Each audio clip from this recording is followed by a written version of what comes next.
সম্মানিত সভাপতি আতিকুর রহমান রুম্মন, প্রধান অতিথি হিসাবে উপস্থিত রয়েছেন আমাদের কাঙ্ক্ষিত নেতা, আপনারা যার জন্য কয়েকদিন ধরে প্রতীক্ষা করছিলেন, বিএনপির ভারপ্রাপ্ত চেয়ারম্যান জনাব তারেক রহমান উপস্থিত রয়েছেন।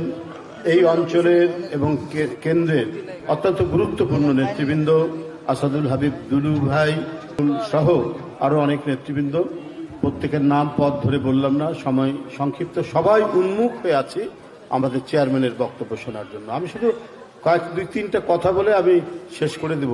একটা হচ্ছে যে আমরা শেখ হাসিনার আমলে স্বস্তিতে ছিলাম না। কখন পুলিশ ধরে, কখন গোয়েন্দা পুলিশ আমাদেরকে বাসা থেকে তুলে নিয়ে যায়, এই সমস্ত আতঙ্কের মধ্যে আমরা ছিলাম। আর এখন আমরা আছি ব্যস্ততার মধ্যে। আমাদের চেয়ারম্যান কখন বলেন এই সকালে যান মিঠাপুকুর, বিকালে যান পঞ্চগড়, সন্ধ্যায় যান সাতক্ষীরা, না হলে তার পরের দিন যান চট্টগ্রাম। কেন? এই 15-16 বছর এক দুর্বিষহ নারকীয় হিংস্রতার মধ্যে এই জাতি দিন যাপন করেছে। কারো হাত নেই, কারো পা নেই, কেউ পঙ্গু বরণ করেছেন, কেউ অন্ধত্ব বরণ করেছেন, কারো সোনার ছেলেরা পৃথিবী থেকে চিরদিনের জন্য বিদায় নিয়েছেন। তাদের পাশে দাঁড়ানোর জন্য ভারপ্রাপ্ত চেয়ারম্যানের যে তাগিদ, সেই তাগিদের কে আমরা সম্মান জানিয়ে আমরা ছুটে বেরিয়েছি। কিন্তু তার যেই তাগিদ, তার যে এই ব্যস্ততা, তার যে মানুষের সাথে এই সংশ্লিষ্টতা, আজকে নানাভাবে আবারও দেখছি এই পরিবর্তিত পরিস্থিতিতেও অনেকে এটাকে ভিন্নভাবে দেখার চেষ্টা করছেন।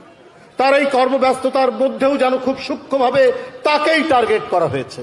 যেমন আমরা 16-17 বছরে শেখ হাসিনার টার্গেট দেখেছি জিয়া পরিবার, দেখেছি স্বাধীনতার ঘোষক জিয়াউর রহমান, দেশনেত্রী বেগম খালেদা জিয়া এবং তারেক রহমান। ঠিক এখনো দেখছি সূক্ষ্মভাবে যেন তাকেই টার্গেট করা হচ্ছে। তার মানে কি? তিনি বাংলাদেশের অবিসংবাদিত নেতা, তিনি প্রকৃত নেতা, তিনি ন্যাচারাল নেতা। যারা পেছনের দরজা দিয়ে ক্ষমতায় যেতে চায় তারা তাকে সহ্য করছে না।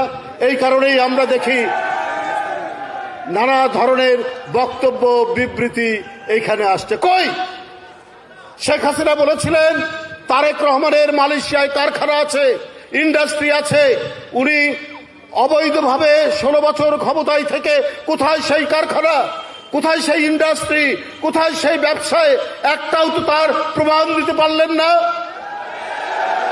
কই আজকে যারা পেছনের দরজা দিয়ে ক্ষমতায় যেতে চান, নানা ধরনের বিএনপির বিরুদ্ধে অপপ্রচার দিতে চান, কই এইটার জন্য তো আপনারা একটা বিবৃতি বা কোনো খবরের কাগজে কোনো কলাম লিখলেন না।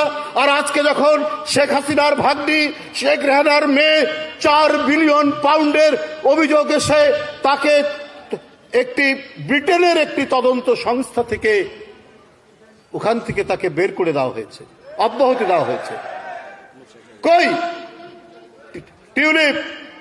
এইটার জন্য তো আপনারা এখন একটা কম্পেয়ার করে শেখ হাসিনার মিথ্যা আর তার পরিবারের যে সত্য, এটা কম্পেয়ার করে তো একটা কোনো আমি আর্টিকেল লিখতে দেখলাম না, কোনো একটি রাজনৈতিক দল তাদের তো কোনো একটা বিবৃতি দেখলাম না।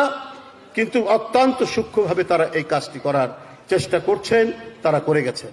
আমি বক্তব্য বাড়াবো না, সর্বশেষ শুধু এই কথাটি বলতে চাই যে দেখুন, আজকে মানুষের প্রত্যাশার একটি পরিবর্তন, সেই পরিবর্তনে অন্তর্বর্তীকালীন সরকার হয়েছে। এই সরকারকে বিএনপিও সমর্থন করেছে, নানাভাবেই সমর্থন করেছে, নানা দিক থেকেই সমর্থন করেছে। কিন্তু এই সরকার যদি কোনো একটি দিকে হেলে যান, তাহলে এই সরকারকে জনগণ কখনোই মেনে নেবে না।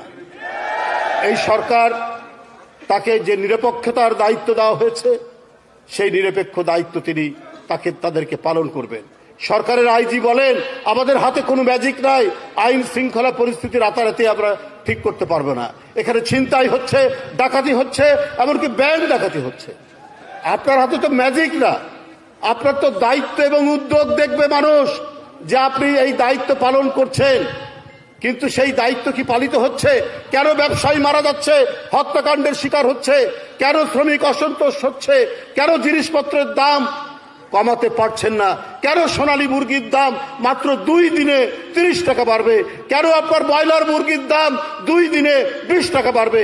কেন চিনির দাম 10 টাকা বাড়বে প্রতি 1 দিন 2 দিনে? এটাই তো ব্যর্থতা। আপনি ব্যাংকে সংকোচন, মুদ্রা সংকোচন নীতি নিয়েছেন, ভালো কথা, কি মুদ্রাস্ফীতি কমানোর জন্য। কিন্তু এমন সংকোচন নীতি নিয়েন না যে ব্যাংক থেকে যদি মানুষ টাকা না পায় তাহলে ব্যবসা বাণিজ্য করবে কি করে।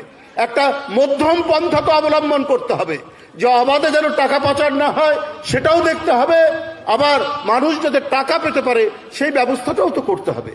সেটি না করলে আপনার তো মানুষ কষ্টের মধ্যে থাকবে। তো এগুলো বিষয় আজকে কোনো রাজনৈতিক দল তারা বলে না কেন। শেষ কথা বলে আমি বিদায় নেব। কেউ আমাদের অনেক ছাত্ররাও সংবিধান বাতিল করে দিতে চান, নতুন সংবিধান করতে চান। তো এখানে তো আমার মনে প্রশ্ন জাগে, আমি যে দলটি করি ওই দলের প্রতিষ্ঠাতা হচ্ছেন শহীদ রাষ্ট্রপতি জিয়াউর রহমান, যিনি দেশ বিদেশ আন্তর্জাতিকভাবে স্বীকৃত, জনগণের যারা ইতিহাস লেখক তাদের কাছে স্বীকৃত, তিনি মুক্তিযুদ্ধের ঘোষক। আপনি যদি সংবিধান বাতিল করে দেন, নতুন করে যদি সংবিধান রচনা করেন, কি করবেন আপনারা? পৃথিবী তো এটা দেখেনি। পৃথিবীতে বলা হচ্ছে যে একটি জাতির আত্মজীবনী হচ্ছে সংবিধান। সেটা সংযোজন হতে পারে, সংশোধন হতে পারে। যেখানে ফ্যাসিজমের বৈশিষ্ট্য আছে সংবিধানে, ওটা বাদ দিন, ওটা বাদ দেওয়া যেতে পারে। সেটা তো রাজনৈতিক দায়িত্ব। সেটা রাজনীতিবিদরা যারা গণতন্ত্রের পক্ষে ছিলেন, যারা গণতন্ত্রের জন্য সংগ্রাম করেছে এবং যাদের সন্তান রব্বানীরা অকাতরে জীবন দিয়েছে, এই সমস্ত রাজনৈতিক দল যারা জনগণের ম্যান্ডেট নিয়ে ক্ষমতা আসবে, তারা তো এটা করবে। এইটা হঠাৎ সব বাতিল করে দিলে পরে তো মুক্তিযুদ্ধকে অস্বীকার করা হয়, স্বাধীনতাকে অস্বীকার করা হয়। সংবিধানের মধ্যে আওয়ামী ফ্যাসিবাদ বাকশালের যে বৈশিষ্ট্য সেটা দূরীভূত করতে হবে, কিন্তু সংবিধানের ধারাবাহিকতা থাকবে। যদি 240 বছর মার্কিন যুক্তরাষ্ট্রের সংবিধানের যদি ধারাবাহিকতা থাকে, সেখানে যদি কয়েকবার সংশোধন হয়, আমাদের সংবিধানও সংশোধন হবে। কিন্তু বাতিল করে দিয়ে একেবারে নতুন কিছু করতে হবে, এইটা মূল স্পিরিট, স্বাধীনতা যুদ্ধের স্পিরিট, এটার সাথে এটা সাংঘর্ষিক হয়। আর ওইটা সাংঘর্ষিক হবে এই কারণ ওই যুদ্ধে তো 30 লক্ষ লোক মারা গেছে, 2 লক্ষ মা বোনের ইজ্জত গেছে, এবং ওই যুদ্ধের একজন প্রধান সেনানী ঘোষক জিয়াউর রহমান। তখন আমরা নিজেরাই তো একটা অস্বীকৃতির মধ্যে পড়ব। এগুলা ঠিক নয়। বন্ধুরা আমার, আজকে যে উদ্দেশ্য নিয়ে এখানে আমরা উপস্থিত হয়েছি, ইনশাল্লাহ আপনারা দেখেছেন, আমি প্রথমেই যে কথাটা বলেছি যে আমরা বিএনপি রাজনৈতিক দল এবং এই যে আমাদের রুম্মন এবং মিথুনের নেতৃত্বে যে আমরা বিএনপি পরিবার, এই বিএনপি পরিবার একটা বিশেষ সংগঠন দাঁড় করিয়ে এদেরকে দিয়ে সারা দেশে আহত নিহত পরিবারের পাশে দাঁড়াচ্ছেন আমাদের ভারপ্রাপ্ত চেয়ারম্যান জনাব তারেক রহমান।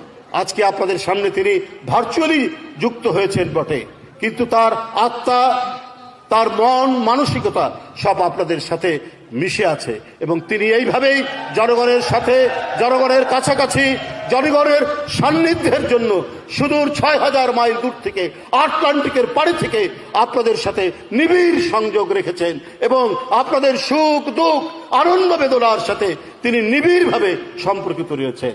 আজকে এইখানে যারা জীবন দিয়েছেন তাদের আত্মার মাগফিরাত কামনা করে আমি আমার বক্তব্য শেষ করছি। খোদা হাফেজ। বাংলাদেশ।